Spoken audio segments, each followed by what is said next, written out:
Hello. Super duper good morning, everybody. So good to see so many of you here. Deep Healing with Pratishta, Unleashed Driven, Drive Within, Saubana Puja, Saubana Sweetheart. Thank you for everything. Those pink flowers are awesome. Thank you. I was missing you a lot, my goddess. Love you, darling, the life architect. Glad to see you live, fresh and energetic. Yeah, I have just landed from Goa last evening. We had gone for someone's 60th birthday. Had such a blast. It was just mind-blowing. We lived in the more forest area of Goa, which I've never experienced. So it was highly unique. I'll try to share some of the pictures today in my stories if possible. I've been a little lazy about sharing pictures lately. I just feel like there's been just so much travel that I am itself tired of traveling. Forget you getting tired of me traveling. Super duper good morning, Rakshita, Devika Waynes, Chanchal. Thank you so much for the compliment on the house. That's so sweet.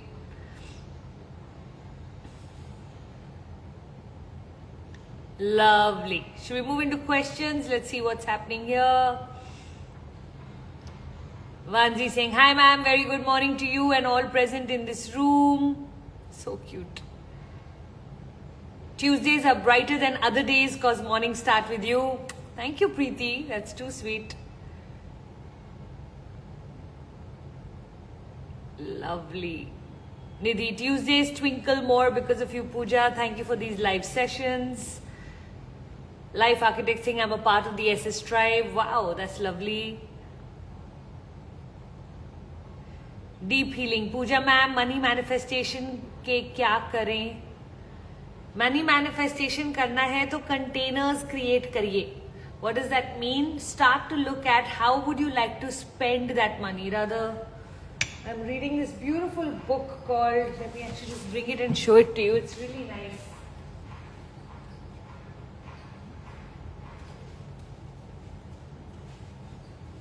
It's called The Art of Spending Money. Superb book. I'm also going to share it in my stories if I can. Please get your hands on it. It's a lovely book to start to understand what's the art of spending money, why we spend on what we spend, how our values get connected to how and where we are using our money, how our childhood, our deprivations, our snubs create where we spend our money. So it's a beautiful book to understand how actually a lot of our money spending decisions are actually emotional decisions and not so much the practical or the learned decisions that we may be believing that we make when we are reading. So some of I literally like what do you call that, like circled or page numbered the places which I was like, oh my god, that is so perfect, oh my god, that is so true, oh my god, that is so true. So almost every third page has a writing on it or a underlining on it.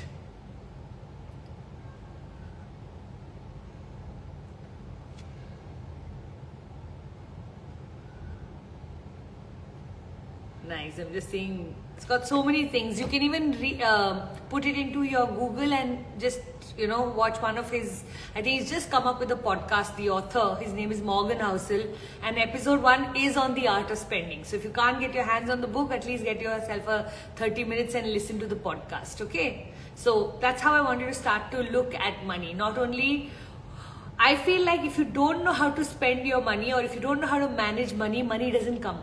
So learning to manage your money is as important as learning to earn your money. So earning and management, and they have different energies. So earning money has one energy where you are contributing and creating. Managing money is more about investing and understanding what gives you happiness when you spend money, what doesn't give you happiness when you're spending money. And that differentiation we have to learn to make. A lot of times what we do is we start spending money on the things that people around us spend money on, thinking that if they are happy with that, I'll also be happy. But the truth is we don't become happy with other people prioritizing their expenses or expenditures or whatever they love and think that that will also fit the same for me. No. For someone, charity may be where they want to spend. For someone, it could be pets. For someone, it could be travel. For someone, it could be things that buy you status like bags, shoes, diamonds and all of that. We don't know that till we don't go explore it. Like I remember there was a time in my life where I had thought I'm going to earn this much amount, and then I'm going to take 20% off it and go to the Dubai mall and go to every expensive store and pick up like 5 bags and 5 shoes and these things all together at one shot. And can I tell you, after I did that, I realized that that doesn't even give me happiness. I'm more happy going to Maldives for 10 days than I am to Dubai mall and spending all of that money on things. So I realized things don't give me happiness. So it was such a big, but sometimes even to realize what gives you happiness, what doesn't give you happiness, you have to really know where you're headed. So coming to back to your money manifestation, the best way to manifest money is to figure out a problem in the world and then help vast number of people get out of that problem. So if somebody had to ask me, Pooja, what's your strategy around money making? I'm always looking for what's the next big problem the world is going to face. So let's say, let me give you an example. Let's say I know for a fact that too many of us are scrolling too much and a lot of people are now starting to feel lonely in their life. So can I handle loneliness for this world? What can I do to help people with loneliness? Can they sit down and design their life with one of my coaches? Can I start to offer coaching, not so much for clarity in life, but more for accountability? Because when we have accountability, we bring in consistency, right? Another huge problem in the world is consistency. One big problem in the world is loneliness. You want people who can witness your awesomeness. So a lot of people, they are being awesome, but there's no one to witness. So half the fun goes away if no one is witnessing your awesomeness. So when you have a coach, guess what you have? You have someone who's going to continuously be your cheerleader, your encourager. It just makes the journey so much more worth it. How many of you are starting to understand? Now, if I can help vast number of people with their loneliness, would you agree I will have a product then that is required or needed in the world? And when you go into the world with a product that's already needed, sales become much easier, because when you speak about the problem, people are like, that's exactly what I'm going through, Pooja. And then you're like, okay, perfect. Then I have exactly the answer to your problem, right? So I want you to start to look at, today I want you to, everybody who wants to make a lot of money in 2026, this is what I want you to do. Sit down with a sheet of paper and write out all the problems that you are seeing in the topics that you have been able to handle for yourself. So let's say if you had to look at the kitchen, then what are all the problems people have? Maybe they have recipes as an issue. Maybe they have training their staff as an issue. Maybe they have training their household, systems or strategies for the household is an issue. And you may be really good at that. So then you make a list of all of that and go, you know what? These are the things I'm good at. This is the things the world needs. How can I connect these two? So make a list of all the things you're good at, make a list of all the problems in the world, and wherever lies the connection, I want you to create something there that you start to offer to the world so that you can start to mint money. I feel like a lot of people think of money as money. Money is just the byproduct of you adding value to this world. I'm going to repeat that. Money is the byproduct of you adding value to this world. Now, there are two ways to add value to the world. Value one is you serve lots of people. Second is you serve at a very high price. Okay, so either you can serve 5 people at 5 lakhs every month, or you can serve 500 people at 5,000 rupees every month. Comes to the same thing. You just have to decide, are you going to play the numbers game or are you going to play the value game? Value, the higher your value, your price, the lesser number of people you need to serve. I've heard a lot of coaches speak about it's just so much easier to help 5,000 rupee course to 500 people. I've heard many people say, I just like to deal with the rich. They are just so much easier to deal with. Okay, so I don't know if there's a right answer. I would love for you to now start to look at what can I offer the world from which I can actually earn money. I feel like that's a brilliant start point for you to start to manifest money. Okay, got it? Fabulous. Can you please pin the name of the book? The Art of Spending Money. I will put in my stories right after this, okay?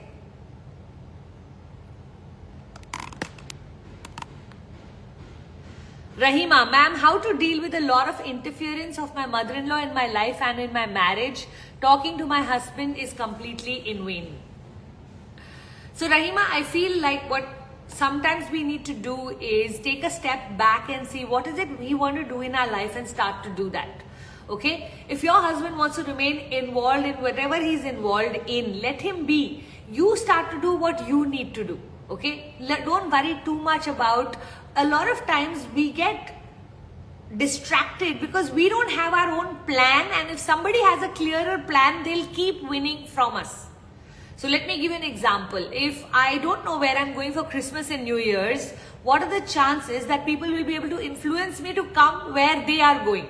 So we have a friends group that is going to Ooty, we have a friends group that's going to Kodaikanal, we have a friends group that's going to some other place. Delhi is always an option, this is always an option. So where do I want to go? I don't know. So therefore I will land up going somewhere where somebody will convince me to come. True? Or if I already have a plan, there's this beautiful train that is right now running from 5 countries in Europe. I'd love to go for that. Now if I have clarity that that's what I want to go for, then nobody can deter me and take me somewhere else.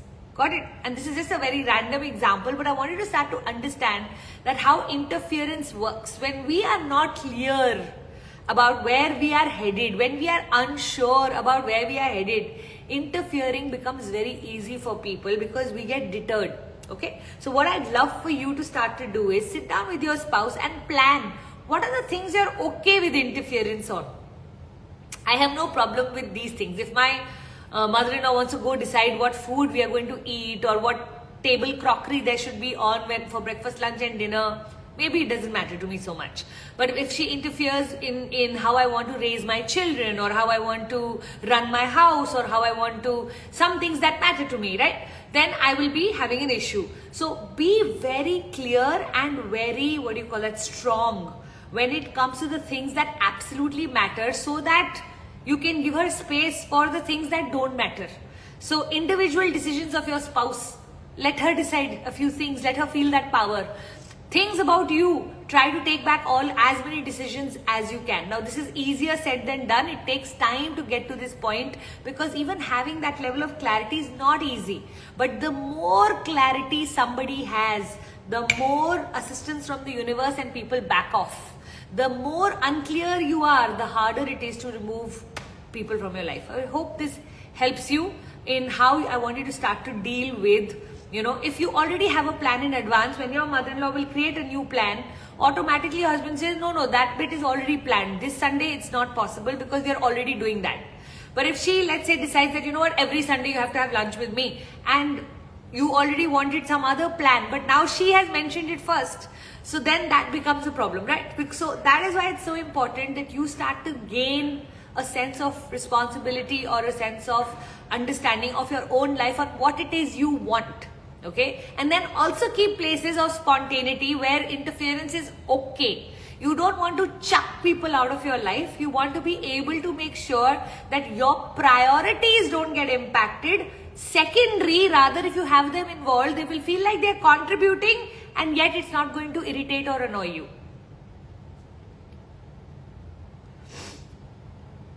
Shalini, I'm in a 9-to-5 job and building my life coaching by the side. Sometimes corporate work takes up my energy and I can't be consistent. How to set up solid systems like running ads and getting clients and nurturing them? So Shalini, firstly, you have to give yourself a lot more permission because you're already in a full-time job trying to create a side hustle. Now, anytime somebody's trying to create a side hustle, I say double the timeline. So if you're going to normally take 3 to 6 months to set up your business, the minute you have a main job, now it's going to take you a year or 2. Okay, so this is a normal delay. It's not that you are lazy or you are, not desiring to be consistent. It is just that you already have so much more on your plate, correct or no? So you have to give yourself that credit all the time of saying, you know what, if I had free time, I would have done this in 6 months. But because I have something already, I will go slow, but I will go steady. Now, how do you build consistency, or how do you, by creating things that you can repeat every month? Okay, so repetition is key. Does your social media have repetition built into it? Every single day are you doing something? Every single week are you doing something? Every single week are you doing your clarity calls? Every single week are you converting people? Every single month are you keeping some sessions? Every single week or month are you keeping your masterclass? It's all about creating a system and then repeating it every month, every month, every month. I feel like one of the biggest mistakes we make is we come up with new strategies every month. This month I will go do this. Now you had gotten 2 clients from your previous month's strategy, but you left that and went and got 2 more clients from a brand new strategy. Then you got 2 more clients from another brand new strategy. But the problem is, had you kept all the 3 strategies, you would have had 6 clients. But because you thought that didn't work, you moved to the next one. My suggestion is, try a strategy and keep doing it till you get success in that. Okay? So at least, I always say 3 times before you quit on a strategy. Try it again in this manner. Try it again with that tweak. Try it again with that thing. And then bring it into your system. For example, if you see all the Success Gyan Masters, the strategy is what? You come for our masterclass, then you come for our 2 days, then you join our 3 months program.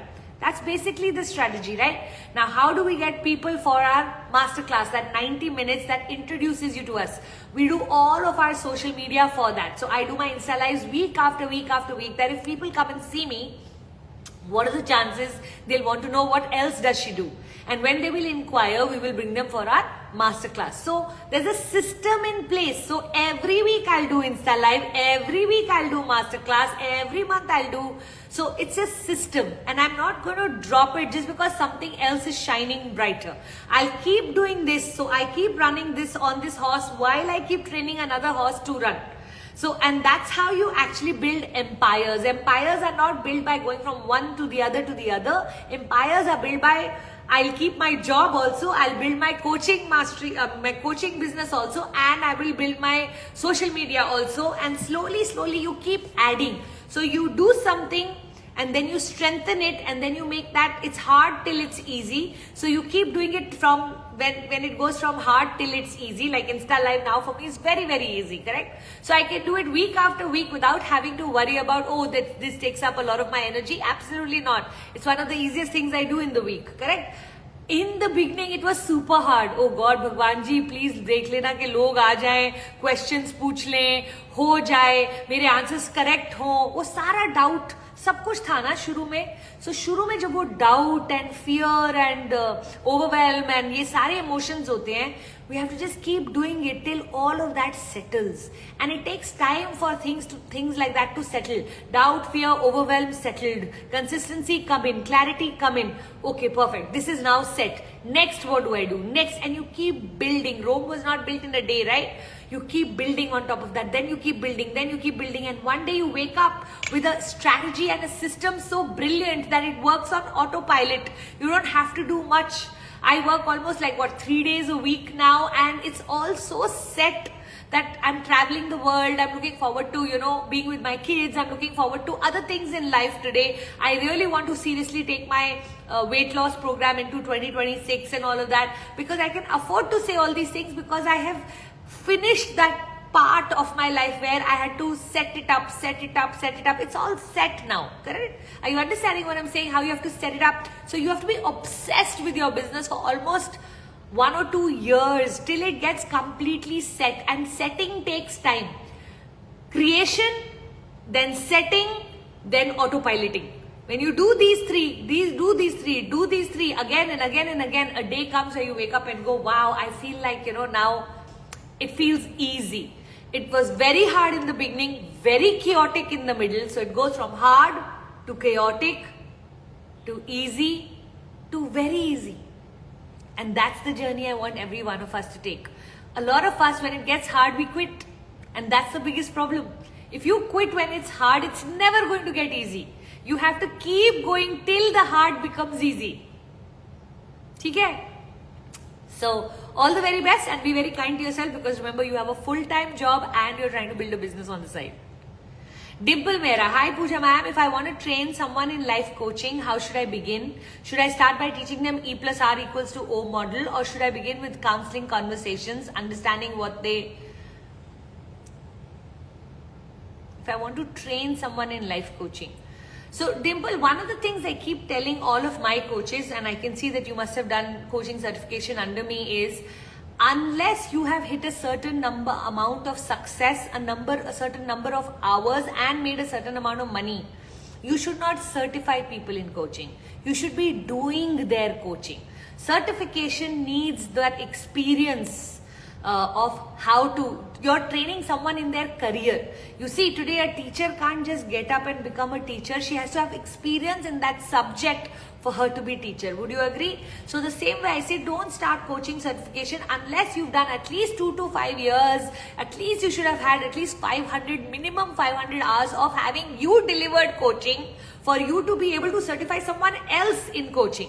I had at least 10 years of experience, 2011 to 2020, before I launched in 2021 my coaching certification. So 10 years of me doing clients day in, day out, 5, 6 hours a day. I had maybe over 1,000 hours of experience by the time I launched coaching certification. So if you just try to help someone become a certified coach and you don't have enough experience, you're not going to be able to give them the entire understanding of what it means to be a coach in terms of their own self-development, in terms of their content, and in terms of how they need to market themselves so that they can make money. And all of these 3 pillars are absolutely crucial to help someone set up a career in coaching certification. Okay? StyleClick_blog. Hi, I feel overwhelmed with my office work and I take it out on my toddler. I can't leave my job due to my financial stability it gives me. Please help.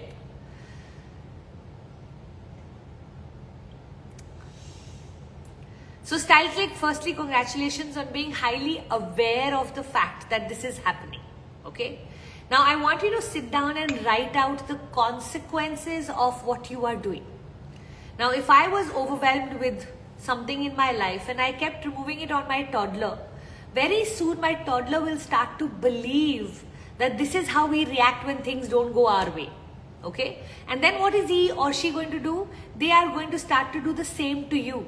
They're going to become disrespectful to you. They are going to start to have tantrums. They are going to start to feel angry. And they don't know any emotional management because they have not seen the adults of their life have emotional management. And then you will not only have regret and guilt, you will be spending so much of your life's energy fixing what you yourself disrupted in the first place. You see, anything that is easy to do is also easy not to do. So when you are actually just going on shouting on your child, if that's coming easily to you, then actually if you just take a pause, take a deep breath and say, what kind of child do I want to create in this world? A child who's shouting and screaming at everyone because has no emotional maturity? Or do I want to create a child where I will be the role model of what calm looks like? And when you start to decide that I'm going to teach my child not through theory but through being a role model in my child's life, then who you become in the process. I always say this, parenting to me is actually your child teaching you to be a mature adult. You are not a mature adult till you haven't become a parent. And once you are a parent, that's when you have to now be a role model to that child, and therefore you need to improve whoever you are so that you can create a better generation ahead, correct? So I want you to start to ask yourself, how can my toddler help me become a better human being on this planet? Everything that my parents did, great. Now let my toddler be my teacher. So my toddler is going to show me who I need to be for them to be able to emulate. Okay, so see if you can start to have these kind of conversations with yourself. I remember I was 19 years old when I got pregnant and 20 when I became a mother. And I remember asking myself very deeply these questions on who do I want my children to be? Do I want them to be smart and clever and successful? Do I want them to be kind and nice and amazing? Do I want them to be successful and kind? And what does a successful and kind person look like? If I don't know what they look like, how will I be able to teach my children what they look like? So getting successful was a huge part of my journey to be able to speak to my children about success. Becoming a super kind person was a very important part of my journey because I wanted to show them that no, business people don't have to only be conniving and clever and smart and over smart and cheaters or whatever else was the definition at that point of being a business person, but actually that you can be extremely giving, extremely generous, extremely kind and extremely successful. So I remember thinking, oh my God, there is a contradiction here that I need to show them that is not a contradiction at all. So I'd love for you to start to go, you know what, my toddler deserves my best. I decided to bring them into this world. They haven't chosen to come into this world. So I am going to start to look at every single morning. I want you to write out a page on who do I want my toddler to be eventually, and can I be that for him first? And I think if you operate from that energy, you'll just find it so much easier to be able to give a pause to all of your reactions because of the overwhelm that you're carrying in your work. And I'd love for you to actually find a work which doesn't make you this overwhelmed. Financial stability is very important, but I feel like also giving 8 hours of your life to something you don't enjoy and then trying to be joyful is very, very hard. So look at in your life, how can you find a job that actually makes you ecstatic? Something that gets you excited to go to work. I don't mind you working hard, but I don't want you to be working hard in something that you don't enjoy, because then it's very hard for you to be happy, and therefore it's very hard if you don't have happiness inside. What are you going to give? If you squeeze a nimbu juice will come out. If you squeeze a mango juice will come out. If you squeeze a pineapple juice will come out. You can't be a nimbu and try to be thinking that you'll be able to give out pineapple. If nimbu is what you are, then nimbu is what you will give. True or not? So I want you to start to look at how can I choose to first be a happier person before I try to learn to spread happiness. Hai na? Shipra Gupta, 1989. Hello Pooja ma'am, my father has been detected with cancer and the situation is not good. I am not in the same city. How to deal with this emotionally? I have this constant fear of losing him. How to cope? Shipra, I think I want you to make a list of what are the things in my control, what are the things I need to pray for. Okay, now whatever is in your control, I can visit them once a month. I can be there for them on phone. I can give them 1 hour every single day to be able to speak with them. I can send them or make their life convenient by doing dash, dash and dash. These are the things I can't do. I can't control his health. I can't control when he will go. But I can control the fact of how much time I spend with him. So what are the things that are in your control? The stress or the worry comes when we try to control what is not in our control. When you start to control what is in your control, then what is not in your control also starts to work for you rather than against you, because God starts to see wherever this, God helps those who help themselves. So I'd love for you to make a list, okay? Being worried is absolutely normal. The more you are worried, the more I'd like you to pray. Okay, so what you do is the more you can get connected to the universe and ask the blessings of the universe on the things that are not in control. Let's say he goes for some test and you want the test to come out positive, or you want the test to come out in your favor, then I would love for you to start to pray, because prayers work like magic. It's the intention you are setting in the world that eventually becomes your results. What intention are you setting? Is the intention of fear? Is the intention of I'm going to lose him? Is the intention that, what if something happens to him? Or is the intention he's going to live a very healthy, long life. He's going to live a beautiful life. I'm going to make sure that I make it as easy for him now that he's going through what he's going through. Okay? So it's the intention. A lot of us operate from fear. So fear becomes the intention of our life. God keeps sending more of what we focus on. We focus on fear, more fear will be there to focus on. We focus on love. We focus on the good qualities. We focus on prayers. We focus on faith and surrender. We focus on luck and, grace. We focus on those kind of qualities. You'll see a lot more of that coming in. Now, initially when you switch, it will feel very fake.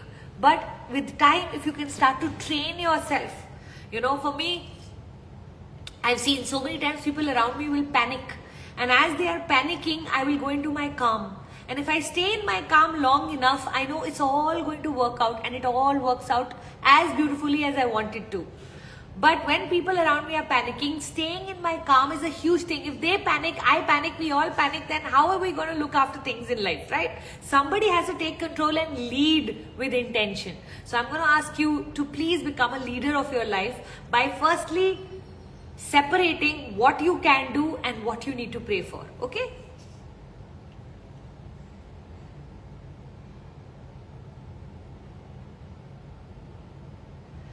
Sumitra Sutra 567. I don't know my qualities, so how do we know which career to choose at 35?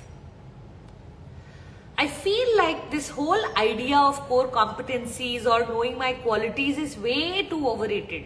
My suggestion is go do something, anything that is of interest to you, something that gives you joy.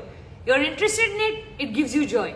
And go do it. And in the process, you will experience in your own life something will come out of that. For example, when I started right in the beginning, I realized that, you know what, I wanted to earn money and I went and joined a multi-level marketing company. What I learned there was how to run a business. And that was phenomenal for me on how to run a business. Now from that, I opened my own preschool because I loved teaching. So now I knew how to run my own business. So I start my own preschool and I also learn how to teach. Now I'm a teacher business owner. What about this combination eventually helping in becoming the coach that I am, correct? So you keep exploring and you keep developing different skill sets thanks to different explorations. And as you keep exploring and as you keep building different skill sets, a time will come where all of your skill sets will fall into place for your perfect career. We don't start with our perfect career, we end up with our perfect career. In the beginning, our job is not to look for what is the perfect career for me. My job is to look for the perfect role in any career. Okay, so for example, let's say I love beauty and aesthetics. Can I be a digital designer? Can I be an interior designer? Can I be a clothes designer? Can I be a jewelry designer? Can I be a life designer? I can be all of this. Why? Because it's all about putting aesthetics together, right? Now, whether I do it in interiors or in clothes or in jewelry, I know how to beautify something. That's my core quality. My core quality is beautifying. Now, as I start to do, I realize, you know what? I really love working with gold. I really don't like working with fabric. Now that has taken me to the next level. Now that I know I love working with gold, now let's explore more. What in gold do I love doing? Now I love doing dash in gold. What I absolutely love doing is this kind of jewelry is what I like to wear. Can I help the world get this kind of jewelry through me? Okay, so I feel like what you really need to do is take action and then look back at what worked, what didn't work. Then again take action, then look back at what worked and what didn't work. We do the reverse. We sit and think, and in thinking we decide should I or should I not. In thinking nobody can decide. You'll only know your facts when you actually go do the things. A lot of times we tell doctors, you know, when they're deciding, people are deciding to become doctors, you've only seen doctors as doctors.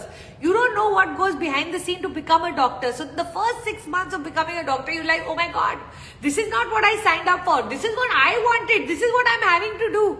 And so just interning under people who are doing the thing that you'd eventually love to do in your life is a brilliant start point for any career choice you make. Okay, my suggestion to you is don't try to get your career right. Just try to get your skill sets polished for the first couple of years till you reach a place where you have enough skill sets to be able to do something at a much better level in the world than what is happening right now. Okay.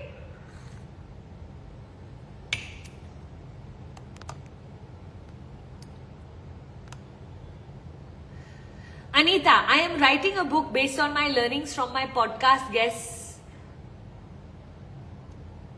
Can you please share, if you were to write, how would you make it attractive and interesting? See, today, thanks to ChatGPT, you can have so many different angles of writing the same book. So you write out the first draft, okay? That is the suggestion I make to everybody. Write out the first draft, which means without checking, without this thing, just vomit all of your ideas on paper. Once you've got all of that, then you can decide how to make it interesting, how to add stories, how to add anecdotes, how to add in analogies, how to add quotations, how to add different angles. I remember when I was writing my book, I thought, should I write it from the point of view of my client? Like as if my client is coaching with me and I'm giving these suggestions to my client. So write it from the worldview of the client. Or should I write it as an analogy? I remember I read this beautiful book called The Ant and the Elephant. It was a parable and it was an analogy. I said, what if I write the whole story? Instead of making it making it principles of success, can I just make it a story from which every chapter you derive one of the principles through the storytelling that I do? Or should I write it from my point of view that, I got married at 18 and it becomes my journey or my story. And I remember trying every chapter with all the 3 angles and seeing which one is working out best. Where is my flow the maximum? And now thanks to ChatGPT, you can look at so many different ways of how you want to do it. Once you've written the whole book, you can literally put it in ChatGPT and say, ChatGPT, give me this version of it now. Now show me this version. Just one chapter also. How can I make it more interesting? Can I also add some worksheets to the end of every chapter? Can I add a summary? Can I add a highlight? Can I add a you can have so much fun today. Writing book today is a fun exercise, unlike what it used to be back in 2018-19 when we were writing, where I was more worried about my spellings and my commas than anything else because there's no one to fix the English. Okay, so all the very best and massive congratulations for trying to write a book. Yeah.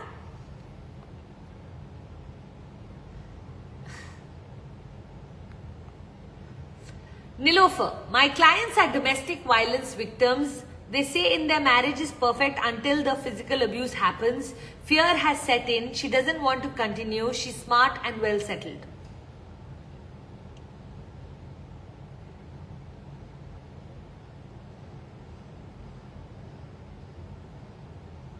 Okay. So Nilofer, I don't know where the question here is. She is had physical abuse. Fear has set in. She doesn't want to continue. She's smart and well settled. If she's smart and well settled, why does she need to continue with a man who's hitting her? Okay, so I don't see any reason why she should continue. So unless there's something to save, only then she should save. If she is feeling like, no, I know women who will walk out of their marriage with one hit. I know women who will stay in their marriage saying, but he only hits me 3-4 times a year. No, what is there? Okay, so it all depends on the woman. Who gets to decide whether someone should stay in a marriage or not? Only the person who's in the marriage.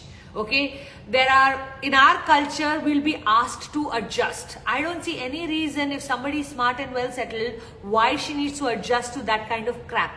Okay, I think there's a movie called Thappad. I've not seen it, but I hear that it's a great movie to understand how the last straw, breaks the camel's back. So I'd love for you to, I don't know what your doubt or your question is, but if somebody chooses not to settle, we live what we tolerate. Eventually, our life standards is what we tolerate, and not everyone is willing to tolerate this. Okay, so I feel like if she doesn't want to stay, your job is to assist her in staying if that's what she wants, assist her in leaving if that's what she wants. Your job is not to convince her that she must stay in the marriage even though he's hitting her, or he's only hit her once, or it may not ever happen again. I don't know.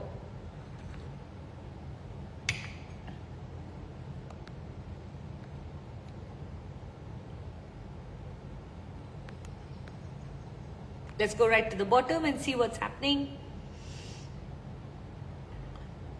Sparkling Souls Heals. Ma'am, my husband treats me like an immature child, but I want to be treated as an elegant lady. What to do, ma'am? Start to be a lot more of that you feel you want to be. Okay, so you have to let your husband know this, that you know what, every time you try to treat me like a child, there's a part of me that rebels and doesn't want to be spoken to like that. I think what advice you're giving me is great, but how you are positioning it is not. Can we start to have a new way of conversation and just sit down with him and, like my husband's concern again makes him speak to me as if I don't know what I'm doing. And I keep telling him, I said, don't speak to me like that. Speak to me. Your advice is fabulous. It's just the way you're putting it shuts my ears. I'd love for you to communicate in a manner where I feel supported rather than that you're being derogatory towards what it is that I'm trying to achieve or do. And so this needs constant conversation, because you have to understand that way of talking is a system that is inbuilt into them. They don't know how to talk any other way. So we will have to literally sit down and train them. Okay, now let's rephrase this sentence. This is how I'd like you to say it. This is how you are saying it. And you're going to have to keep going back on, okay, now can you say this to me as if I was an elegant lady, not an immature child? Okay, re-repeat it. No, this is not working for me. Can you try this? Can you try that? And really just help him, assist him. Don't get upset. Don't get angry. But assist and help the person understand, what does this even mean? Okay, so where in this sentence did you feel like an immature child when he said this to you? Where in the sentence, what word do you want changed? So if somebody tells me, let's say, how many times I've told you to pick up your toys after you play. Okay, now how can I make this to an elegant lady? Okay, how can I say the same sentence but in a manner where I'm not speaking to a child but I'm speaking to an elegant lady? So you know what I love about you is how elegant you are. But I notice that you often leave your toys behind when you are getting up from your sofa. Would it be possible that you take your toys with you when you leave the sofa? Because of the way everything else about you is so elegant, I'd love for you to do that too. Now you've spoken in a very different way, right? Now can there be another better way of doing it? I'm sure there can be. And if I do enough iterations, I can reach a place where literally there will be nothing derogatory about it and completely complimenting in terms of making sure that I help this person or assist this person to do that. How we speak makes so much of a difference. I think learning the art of communication is so important for every single one of us. These days we are communicating where we expect the other person to understand what we meant. But the truth is the best communicators understand that the context setting is 10 times more important than the content of what we are saying. That as important as the coffee is inside is as important as the mug outside. We don't work enough with the mug. किसी भी चाय, किसी भी coffee को किसी भी मग में डाल के पी लो, नहीं. There's a particular reason wine का कौन सा ग्लास होता है, चाय का कौन सा ग्लास होता है, कॉफी का कौन सा कप होता है, which means the context matters as much as the content. Context is the tonality, context is the vocabulary, the choice of words, the choice of the way you say it. Is it coming from a place of love? Is it coming from... So all of that needs to be learned, then content. I remember my teacher Matra used to always speak about take time to first till the soil. Putting the seed is the last step before God grows your agricultural land. So what is the most important thing the farmer does? Very little to do with the seed and everything to do with the soil. That means setting up the context of putting that seed is 100 times more important than trying to fix that seed. That seed is perfect when put in the perfect soil. The seed won't grow if the soil was not correct. Same way, context is the soil and seed is the content. And see how you can work with that, yeah? Untangle with Kanika. How do you coach such a woman who is not ready to leave such a relationship? Do we continue to finish the sessions? When somebody joins you, it is not your job to make them stay or leave. It is not your job ever for you to make their decisions. Their decisions are their decisions, and for somebody staying is the perfect answer, and for somebody leaving is the perfect answer. We think there's a perfect answer. The truth is it's not the right answer. It is what is right for them. And I think learning that not everything that is right for you will be right for them, and not everything that's right for them is right for you. A lot of time what we do is we bring in our personality. Just because I will leave my man if he hits me, or I will leave my man if he betrays me, doesn't mean everybody should leave their man for being betrayed. Or different people have different priorities. Maybe my priority is my children. Then I need a father figure in their life no matter what and how he behaves. Then that's my priority, and that's a completely different priority than what somebody else is doing, right? So learning to finish all of your sessions, to give the person the support in what they need support in, not in what you wanted to support them in. ठीक है? Bharti Muttusamy. Hi Pooja, sometimes I feel very lazy. How many things do in my mind and feeling lazy to start? Feel like consistency is lacking. What to do? I think one of the most important things in our life is to every morning get up and build our motivation before we build anything else in our life.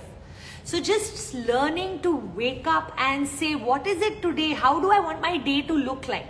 What do I want my day to be? I like to just put on my headphones and start walking on the road, listening to something inspiring. You know, there's a lovely man called Jim Rohn, and I'm a big fan of him. He used to be there in the 1980s was when he used to do all of his seminars and all. He speaks really well. Just listen to him for 10-15 minutes. You'll just start to get charged up about wanting to live a disciplined life, wanting to live a consistent life. Like he'll speak about things like, you know what? If you don't do something for one day, nobody's going to come to know. If you don't do something for 1 week, let's say you want to read a book and you don't read for one day 10 pages, you don't read for 1 week, you don't read for 1 year, not much of a difference is going to happen. But over 5 years, you will become a totally two different people. If somebody has read 10 pages every day, they've read 3,650 pages, which is almost close to 10 to 15 books. Okay? every year versus somebody who you will be 5 years from now. Do you know your 5-year plan? Because consistency does not show up in 1 day, 1 week, 1 month. That is why it's so invisible, and that is why it's so hard to stay focused, because you don't see any results the first 90 days. You don't see any difference sometimes even for the first 1 or 2 years. But slowly with time, I always say that majority of the people only realize whether they are successful or they are failed in life is by the age of 40.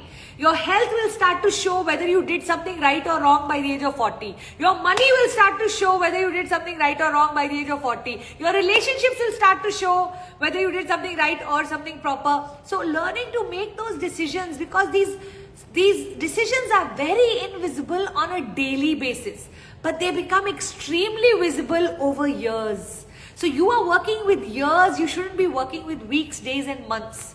So feeling lazy today, you feel like, okay, it's just 1 day, I can always start on Monday, I can always start next week, I can always start next year. Of course you can. But the truth is there's someone else who's doing those 5 pages every day of reading.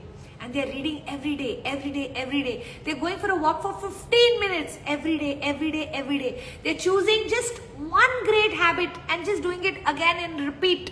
And you know what? Suddenly 5 years later, this person, life will always change. It's just that, is it changing towards growth or is it changing towards the downward spiral, right? So life is changing, your body is changing, your money is changing, your relationships are changing, everything is changing. You start to make those small incremental decisions every day. Life will change towards something so phenomenal that 5 years from now, somebody will come and ask you, how the freaking hell did you achieve this? Or these small changes of eating the cake, not exercising, choosing to continue to sit on the sofa, choosing not to read, choosing not to grow, choosing not to start.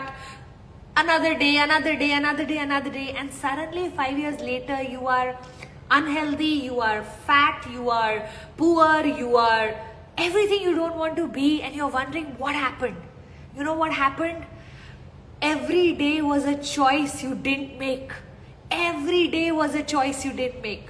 So that invisible choices now will start to show. That's why 20 and 30s, I say, are very forgiving. You can get away with a lot. But now that I've hit 45, I can tell if I don't look after my skin is deteriorating. If I don't look after my health, it is starting to show. The other day I was dancing away on Saturday night. Almost for 4 hours I danced and danced and danced. Music was amazing. The party was amazing. And I came back to the room and I had such severe knee pain on my left knee. And I was like, 45 is showing, Pooja. You better look after yourself. Otherwise, you're not going to be able to dance for 4 hours. And the amount, I love dancing. But I'm going to have to pay. And 30s and 20s and 30s were very forgiving. I could dance the whole night and I could recover the next day without any pains and aches and pains. Today, I could tell that if I'm not going to start to look after myself, my knees are going to give up very quickly. So I wanted to go, what are those 3 things that no matter what, either your discipline will decide or your feelings will decide. Feelings is one of the worst coaches you can have. If in your life, feelings are deciding everything in your life, you've had it.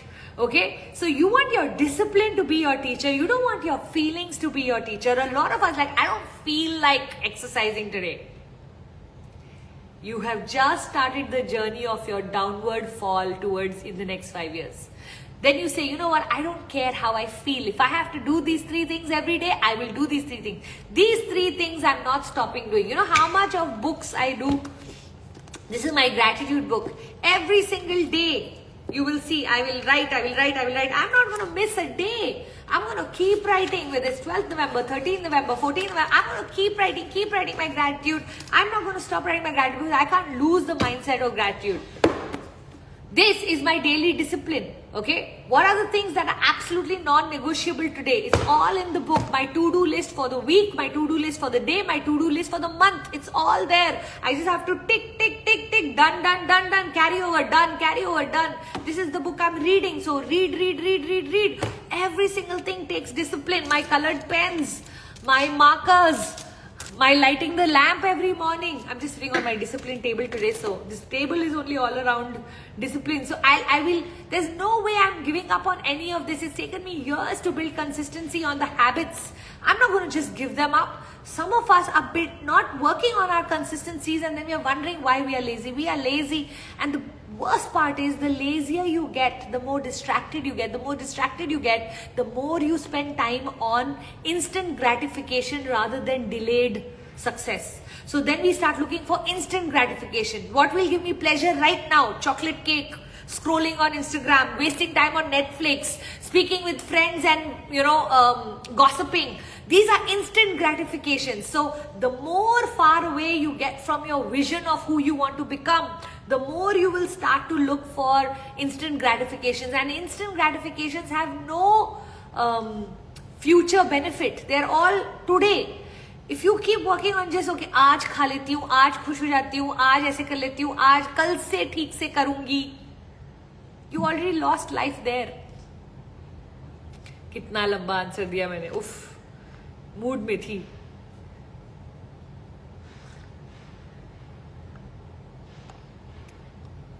So every single one of you, every month for 2026, this is my recommendation. Look at 3 habits you want to build. Start with your easiest 3 in January. Just waking up 30 minutes earlier, having maybe 2 extra glasses of water, and reading 5 pages. None of this takes time. A lot of 15 minutes to these 3 things. And then get it done, get it done, get it done. Get this set by end of January. February, add another 3. March, add another 3. April, add another 3. Maybe you can make it 1 easy, 1 medium, 1 hard. 1 easy, 1 medium, 1 hard. By the end of 2026, you will be on 36 new habits. You have 36 new habits every year for 5 years in a row. 36 into 5, whatever that maths is, maybe 150 or something. So close to 150 new habits over 5 years. You will become unstoppable. You will become unbeatable. Unstoppable and unbeatable. How is anybody going to build that in a day? 150 new habits can't be built in a day. They have to be built over time.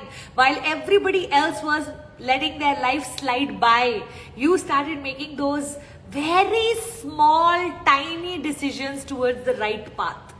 We can't change our destination overnight, but we can change our direction overnight. You just change your direction to be on track, and then slowly, you will reach your destination. Okay?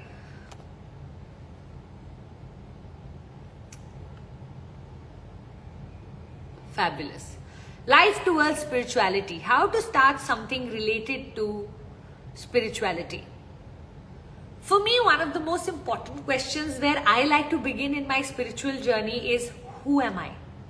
Let's just go discover that. Who am I as a person, as a human being, beyond my roles? Who am I? I just recently took a session for my big sisters the other day around this question, who am I? Where we spoke about values. You know, what do I value? So what I value, how can I make that the most important thing in my life? For example, for me, I value financial freedom, having my own money. Actually, more than even financial, I just value my freedom. I like to live my life my way. For me to be able to do that, I need to be free of all people controlling me. Now, who are the people who control you? People who have financial decision making on you, people who have authority over you, people who are in hierarchy greater than you. How can I make sure that I have freedom for my own life?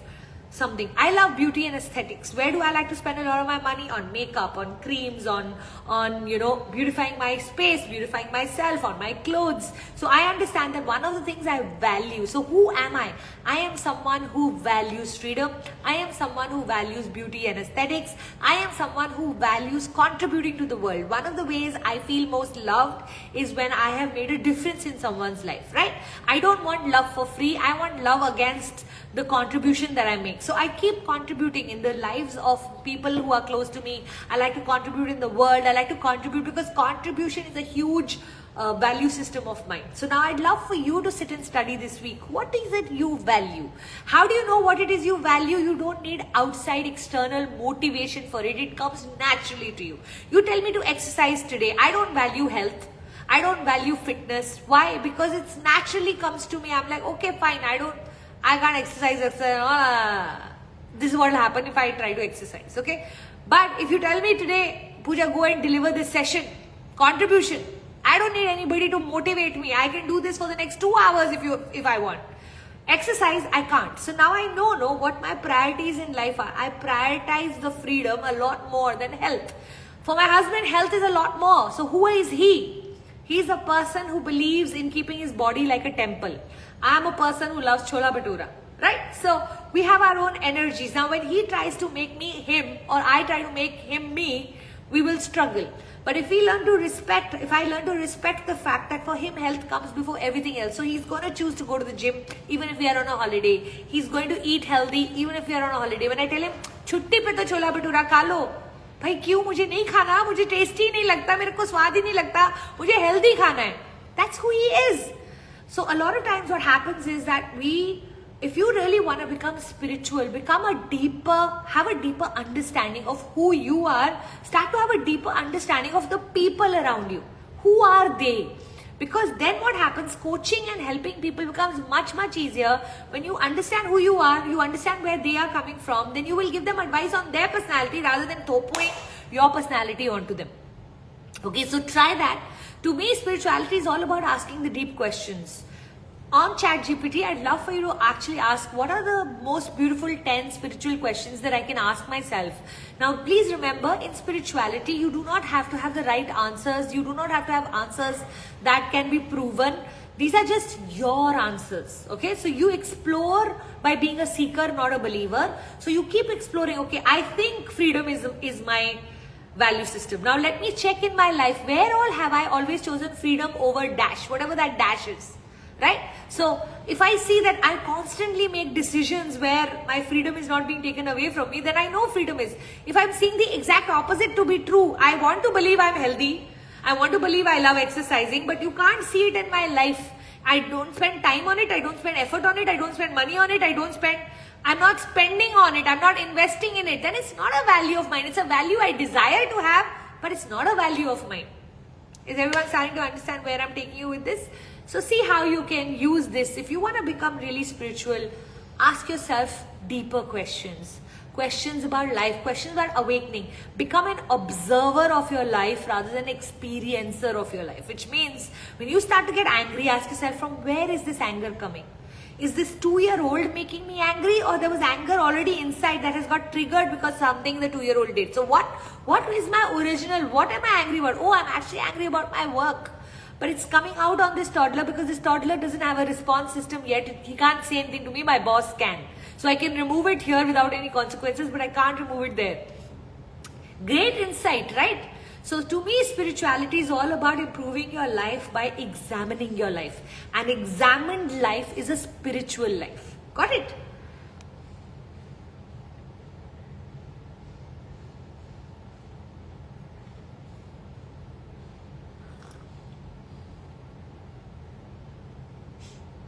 Shivani is so cute.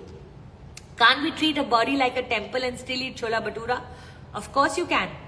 100% you can. Shilpa Shetty has these beautiful Sunday cheat days that she does, where the whole week she'll be super disciplined. You know, somebody told me discipline is actually the #1 way of knowing somebody's level of self-love. Okay, so I do believe that if you truly love yourself, you will live a disciplined life. And the more disciplined life you have, the more ability to cheat you have. Let me repeat that actually. The more disciplined a life you have, the more I cannot afford to eat chola bhatura, but my husband can actually afford to eat chola bhatura. That's the real truth, that the more disciplined you get, the more easier your life will keep getting with you not requiring the disciplines that you've initially built into your life, which is so wonderful, isn't it? Won't some of your values change with time? Absolutely, they will, and allow them. Okay, so at one point, education was the most important thing for me. Then teaching became the most important thing. Then now setting it up as a system and as a company has become most important. At one point, somebody is building a house, then safety, security, building the house is the most important thing. Once the house is built, safety, security is done, now they're not going to make another house. Now they'll move on to whatever else they want. Sometimes family is important. Sometimes you are important. Sometimes, so you know what? I've seen there are a set of qualities in our essence that never change, and then there are a set of how that essence plays out in the world keeps changing. So this need for freedom for me will always be there, but how it plays out in my life will be different times, different things. Okay? Please reply, ma'am, for one-sided relationships, how to handle them. You invest to the level that you don't start to have greater expectations than what the other person can give you. One-sided relationships is just for you realizing that I'm not going to get anything back. Do I still want to give, or I choose not to give? If you choose not to give, that's a decision you make so that you can protect yourself, or you still choose to give because they're related to you and it doesn't matter to you whether they give anything back or not. Just the fact that it's your brother, your sister, your mother, your father, your child, or whatever, they are going to get from you, and then make peace with the idea that from here I will not receive anything back, but God, I always tell God this, that in the relationships that I'm not getting back directly, make sure you compensate. Okay? Okay, it's 11:05. We are 5 minutes ahead of time. Oh man, I clearly would love to continue keeping on answering questions today. I had such a good time. Thank you so much for coming, but I'm going to have to run now. I've totally lost track of time. Let's quickly do what we always do. Click a picture, share it in your stories, put what was your biggest takeaway, and I'll see you next Tuesday. If I couldn't answer your question today, I'm so sorry. I try my best to answer as many, but clearly I'm never able to cover all. But please know I'm back every Tuesday, every week. So not to worry. At some point, your question will definitely get answered. Okay? Love you. Thank you for coming. God bless. Here.